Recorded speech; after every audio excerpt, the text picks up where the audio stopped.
On the 26th of April 2016, the Pan-Yoruba socio-political group Afenifere lashed out at the federal government for being indifferent to the wanton killings by the Fulani herdsmen going on across the country. The group wondered why government, through the Information Minister Lai Mohammed, said it was working silently on the matter while killings were done openly by the herdsmen.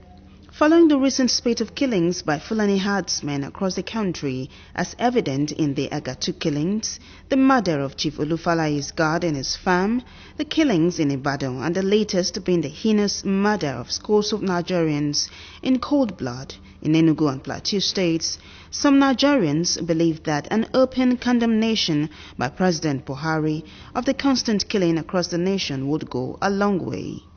Well, I think it's important for us in history at this stage of our nation to know that there are unresolved issues.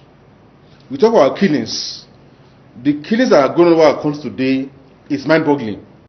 All over the country, in the south, in the middle belts, you hear of killings in things. In fact, today there's not make news anymore. Except maybe you have a situation where we have about 100 or 200 people are killed. That's when you go to the front page. So these killings continue to go on because we are suffering the lack of nationhood. We have not agreed on our terms of engagement of living together, and that is why we are having killings left, right, and center.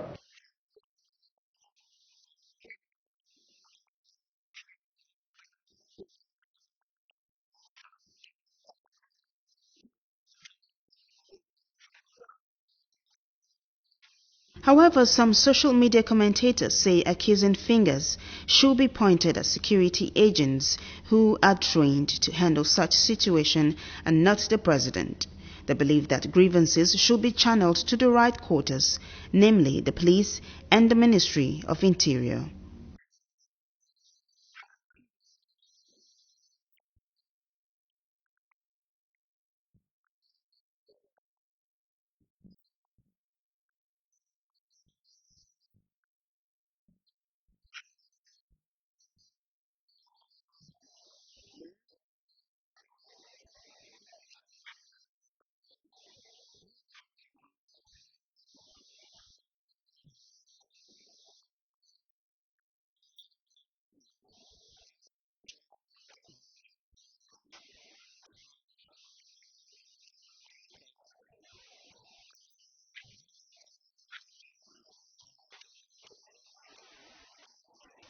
There has been a series of proposals to resolve the menace of cattle herders and farmers' crisis, namely proposals for grazing reserves across Nigeria or ranching, sparking opposition from some quarters. I do not see any reason why anybody should create a legislation mapping out a route for cattle to be driven from the far north through people's homes, through people's farms, straight to where the cattle straight down to the ocean, I would say. Why has it suddenly become necessary for the government to carve out parcels of land in all parts of the country for the Fulani man to graze his cattle? Have they carved out markets for the Igbo man who is all over the country trading? Have they carved out fishing ponds all over the country's waterways for the German to do his fishing? Have they provided cocoa collecting points and warehouses for the Yoruba man to store his cocoa and all that? However, the governor of Benue State, Samuel Otom, says if the federal government borrows the ranching system of the United States of America, it will resolve the incessant conflicts between herders and farmers across the country.